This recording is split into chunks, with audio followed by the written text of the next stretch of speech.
Hello, so today I am doing the It Takes a Village 2022 tag VR to Boho Tarot.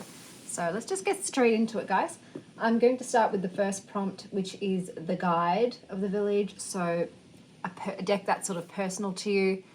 And surprisingly, I'm going to go with Cosmic Visions Tarot. It's something that I just recently bonded with. But I've really been enjoying it. So this is the guidebook, which I find is pretty decent. And these are the backs. It's a beautiful matte edging, which I love. I love any sort of matte edging. And the cardstock is rose petal, but I really like it. I know some people have a love-hate relationship with it, but I like the sensory feeling of it. This deck, the color scheme really appeals to me. I love the black. I love the rainbow. I love like the geometricness to it. It's very nostalgic for me. It reminds me of my teen years because I used to do a very similar artwork in my diaries. I like the celestial themes of this particular deck. It's just, I don't know, I really enjoy using it. And I find it reads well for me. So that's another thing where it just really speaks to me in a way that I understand. It's simple and straightforward. I'm not sort of guessing haphazardly, skirting around which message is it trying to convey to me. It's very clear and succinct. And I just enjoy my time with it. It's got a really friendly vibe to me. It just feels like a loving older sister. That's the energy I get from it. So I go to my big sis when I want some advice. And we have a little sit down chat. And yeah, this is my choice for my personal guide if I had a village. The next prompt is the Caregiver, or in other words, your support deck. So for me, that is the Herbcrafters tarot. So this is the guidebook, which is really great. And I love that it has sort of crafting with the elements of the card, something different and unique. These are the backs. Apologies for my voice, it still hasn't recovered. It's still a bit weak. I love the backs. I think they're very pretty. I've edged mine in a shimmery green. This deck to me, the reason why it's a support deck, once again, it's got nostalgia, but it's got childhood memories to me. This reminds me of my grandmother, who, was my favorite human being in the world, someone who gave me unconditional love and nurturing, and who I absolutely adored spending all my time with. Whenever I was sick, I would request to go to her house because no one nursed me back to health better than her. And as an adult now, it's also during those times of illness that I really feel her absence, and I just sort of have had to call on her spiritually to be with me. She would always I have cold feet and hands, and whenever I stayed at her house and we slept together, she would put my feet between her legs to warm them up. And it's just those little bits of love and care that really meant the world to me. We spent almost all of our time in the kitchen together or in her garden. She had the most prolific garden, just not only full of flowers and trees, but veggies and herbs. She was really skilled with cooking, with, her sort of village remedies, as traditional. She was Greek, so she had a lot of, those old school Greek village sort of cures for ailments. And I really wish that I had written them all down. I've got her recipes still, which at least is something, but it's one of those things like in hindsight, you sort of realize what you've lost. But with this deck, it just brings back all of those days of my life that I spent with her, and it's got that energy. It's sort of just like, if I had to try and encapsulate it, it's like a warm sunny day with this cool breeze and you're lying in a hammock. She would like string up these blankets between her, I think it was a Logan fruit tree and her apple tree, and she would make me these beautiful drinks, and I would sit out there swaying in the hammock, just staring at the clouds and listening to the birds while she potted about in the garden. And that's what this deck feels like to me. Next up, we have your Muse. So anything that sort of inspires your creative work. And this one is a fairly new deck, but it definitely fills that niche for me, and it's the Pulp Girls Tarot.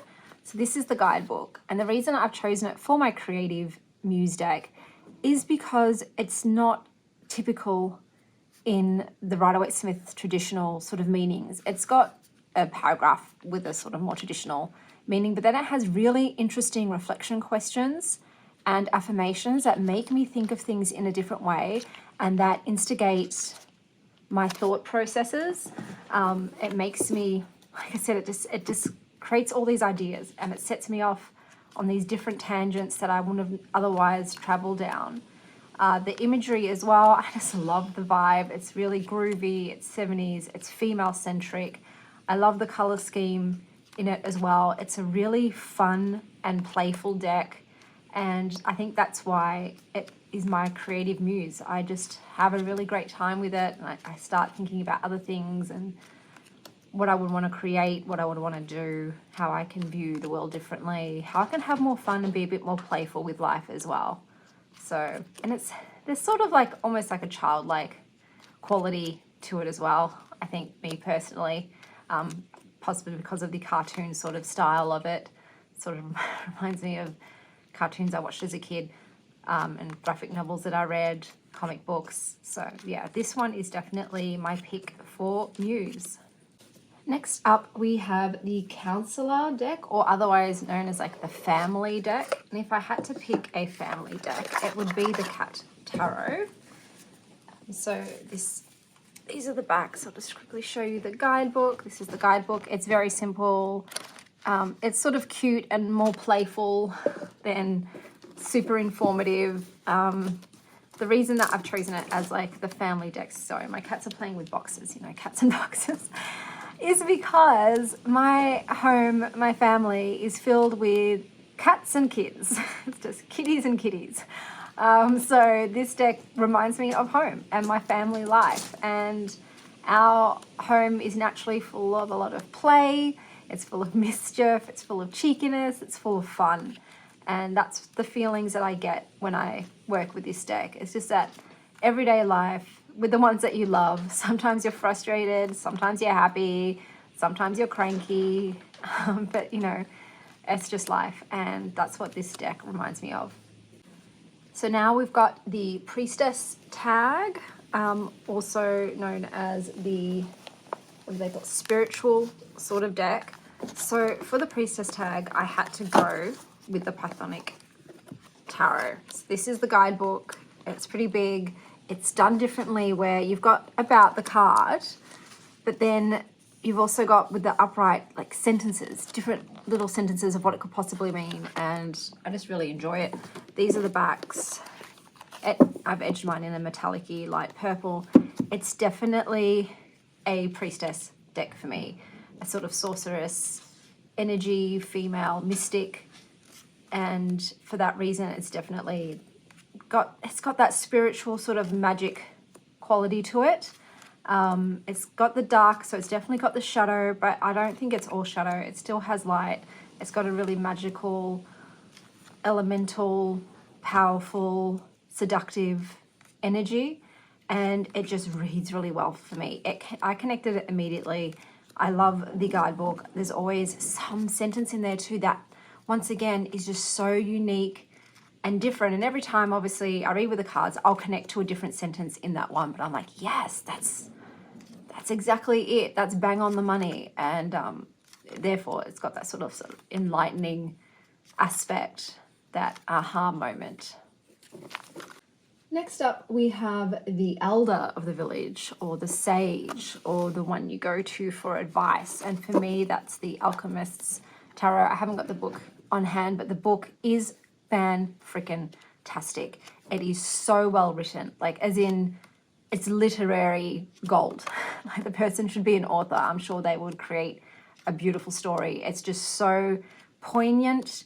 The advice is deep and meaningful and sage. It's definitely just fits that role. If I ever want something that really speaks to me and that gets to the core and that has oomph, and that I'm sitting there afterwards thinking like, wow, okay, right on, man. So for me, this is definitely that deck. It's also got the plant wisdom aspect. I absolutely resonate with the wisdom of the earth and the plants and their energy. So it's like a double whammy in that respect in terms of the way it is written and the insights that the author infused with the cards, as well as that element of the correlating plant spirit. Next, we have the teacher, or otherwise known as your study deck. And so I definitely had to do the Saint Soleil Beginners Tarot Lucid Dreams deck. This is all about learning the tarot. So it's got a lot of elements in here that you can study.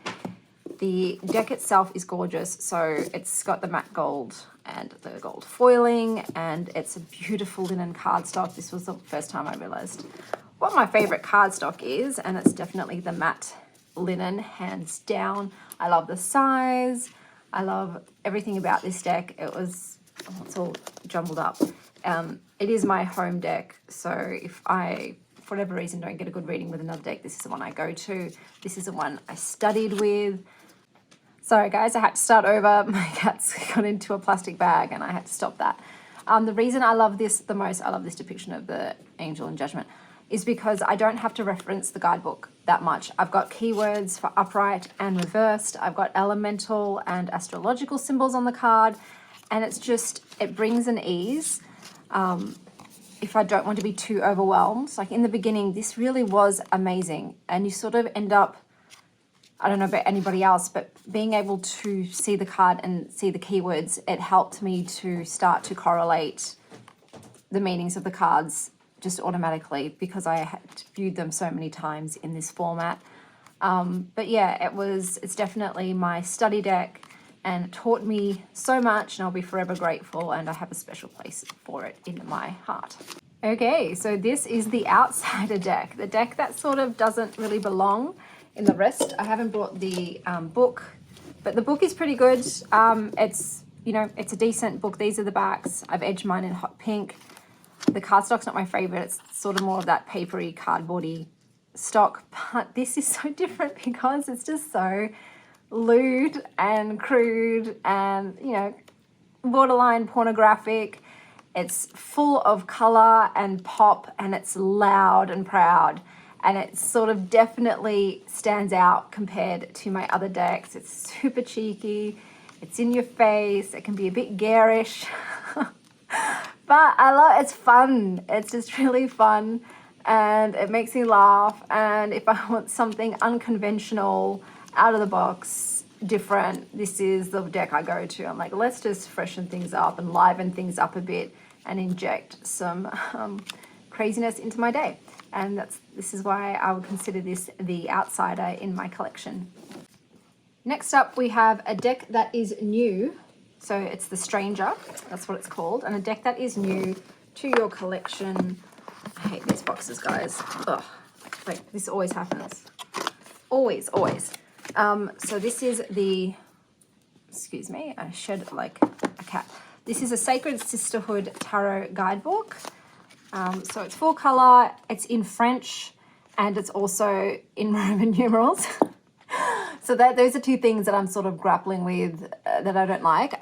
It's got keywords in the reverse. It's also got yes, no, and maybe, which I think is great, and then upright and reversed meaning. This is pretty decent guidebook. These are the backs, which I absolutely love. I'll be doing, like I said, more of an in-depth review at the end of the month of all my new decks. So I'll try and keep it light today, but I love these symbols on the back. I've edged mine in that sort of burnished red rustic color. The paper is that paper cardstock, which I don't really love. It's similar to the Pulp Tarot. So I don't know how they hold up over time. Obviously, they're very easy to shuffle because of that. But this deck is very feminine centered. So all of the images in here are female presenting, but there is a diversity in ethnicities, sexualities, gosh, I can't think, body shapes, age. So that I really, really love. It's got this sort of, even though it's modern, it's also got this traditional feel to it, or vintage sort of energy, but it's a mix. And I'm still playing with it. I do like the premise of it and the theme of it, and I do like the artwork, and the guidebook is pretty decent. But like there are some things that, yeah, I love this. I love this with the knitting and the cat and the gecko and the moon, and that's great. I'm not 100% sold on it, but I'll delve more into that in my review. But this is the newest deck to my collection currently, and that's all of the cards that I've chosen for It Takes a Village.